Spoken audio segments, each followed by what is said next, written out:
Hey guys, and happy new year. It is a brand new year, so that means a brand new budget. And in this video, I wanted to share with you guys how I budget my salary living in Charlottesville, Virginia. So if you're familiar with the Charlottesville area, you know that it is a very expensive place to live. Between rent prices and housing prices, it eats up a lot of your salary. And with it being a new year, I just thought it would be great to break down my salary and budget out what I'm going to spend each month, and then show you guys how I afford to live in Charlottesville, Virginia on $50,000 a year.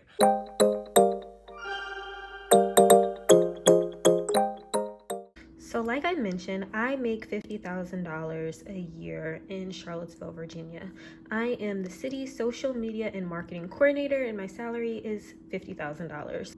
How I broke this down is these are the automatic deductions that come out of my check every single month, and this is what comes out before I actually get my money.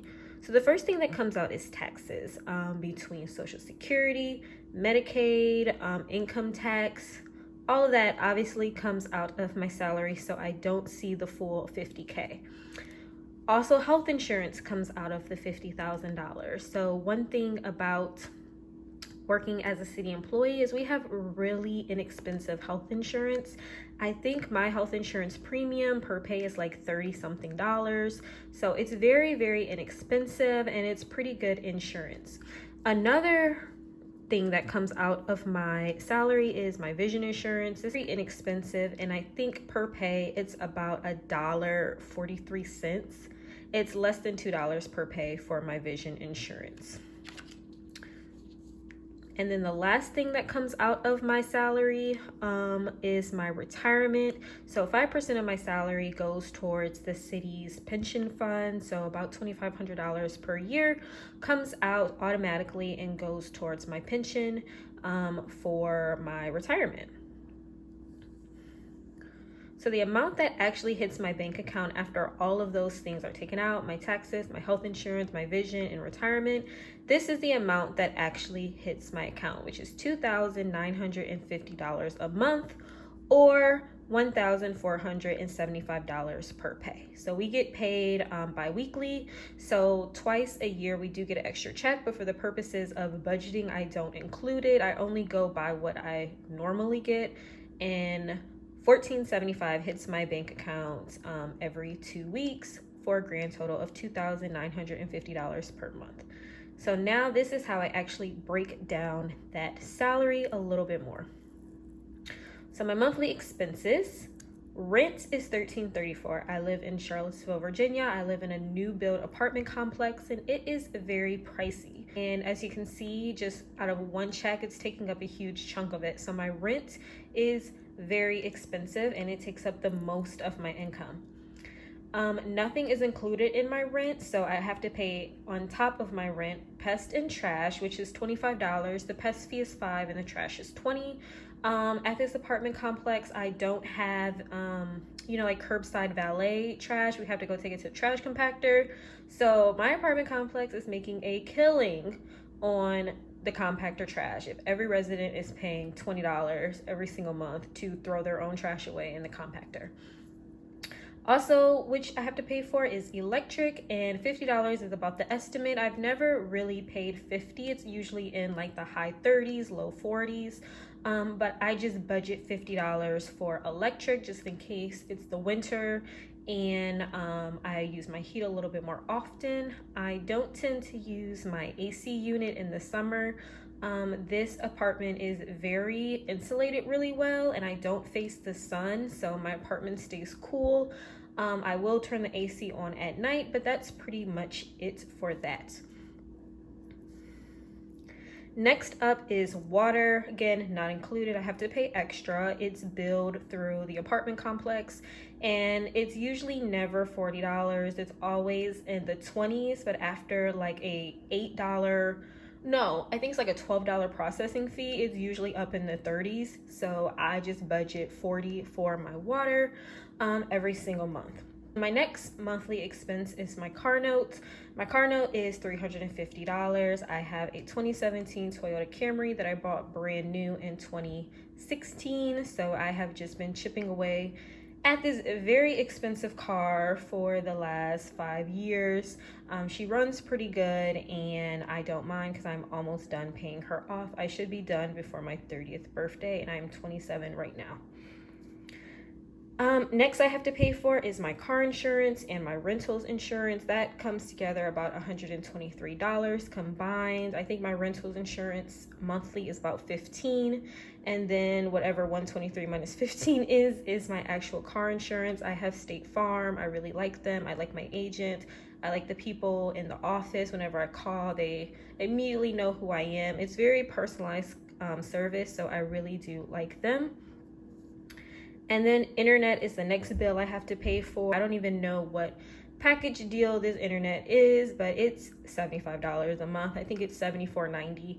And all of these are just round up to the nearest dollar.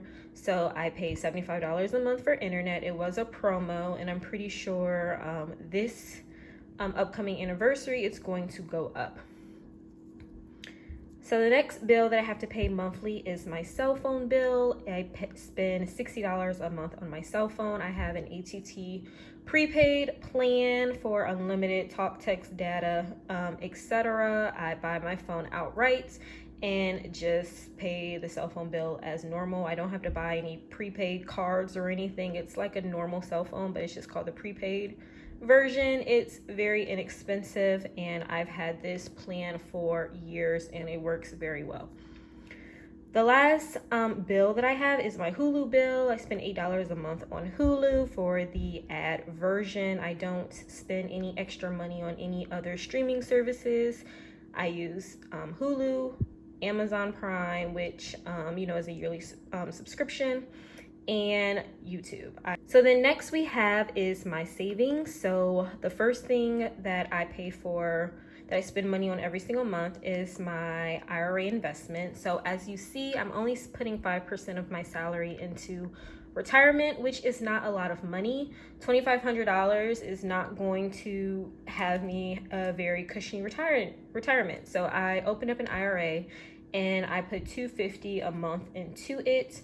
I was maxing it out at $500, but when the pandemic started, I cut it down to $250, just because I wanted to have a little bit more wiggle room in my budget. I had just moved to a more expensive apartment, so it just made financial sense to cut that down. But eventually, with a raise, or a new job, I do want to get back to upping my investment and fully maxing out my IRA. The next bucket for savings is my travel fund. Traveling is something that's very important to me. I do a lot of solo traveling and I put $250 a month into my travel fund, which is $3,000 a year to go travel. Is something that's important to me, so I do make sure to add that in as a monthly expense so I can have the funds to travel when I want to. The last category of expenses I have is my car fund. I put $25 a month into a car fund, and that is for any repairs that my car needs. If I go home and there's tolls, basically anything that has to deal with my car, it comes out of the car fund. In Virginia, we have personal property taxes, so I have to pay about $200 every 6 months for owning a car, basically. So that kind of helps the fund. This was also $250, but I did cut that down. So obviously $25 isn't a lot, but when I moved to this very expensive apartment, I had to rearrange my budget quite a bit, and I didn't want to take any more from my IRA or my travel, so it's my car fund. So then the last thing that I spend money on is my monthly day-to-day fund. So I set aside $300 for groceries, gas, any shopping, anything that doesn't fall into these other categories. That comes out of the $300 a month. That is very tight. As you guys know, grocery prices are rising, gas prices are rising, so I really stretch this $300 every single month. Anything that I would spend money on a day-to-day comes out of that $300 fund. So it is very tight, but there's really not much wiggle room in this budget, so that's the max that I can put towards my monthly fund without taking from my IRA or my travel fund, because those two things are also very important to me. So $300 is what I have. So the grand total of all of my monthly expenses is $2,890. And that leaves me a leftover amount of $60 a month. So the $60 just stays in my checking account. I don't try to go back in and add it anywhere. It just kind of sits there as like a buffer for anything. So that is how I budget out my $50,000 salary. All right, you guys, so that wraps up my monthly budget for 2022. As you can see, it is very, very tight. There's not a lot of wiggle room, but I am hoping that this year I do either get a substantial raise at my job, or I find another job making a substantial amount of more money so I can afford to continue living here in Charlottesville. One of the things that really concerns me is that my rent is going to go up when my lease renewal happens. So my lease is up in November of this year, and I'm pretty sure it's going to go up at least 20%. So we're looking at about $1,600 that my rent could be, which is impossible for me to afford right now without completely cutting out my IRA and my travel fund, which is, again, something I kept stressing about. I do not want to touch that money. So this year I'm definitely going to be on the lookout for, again, a substantial raise at my job or another job. I am in social media marketing, so those roles are not easy to come by, but there's a lot of roles in that field because obviously social media marketing is so huge right now. That's on my radar for the future. So thank you so much for watching this video, and I will catch you in the next one.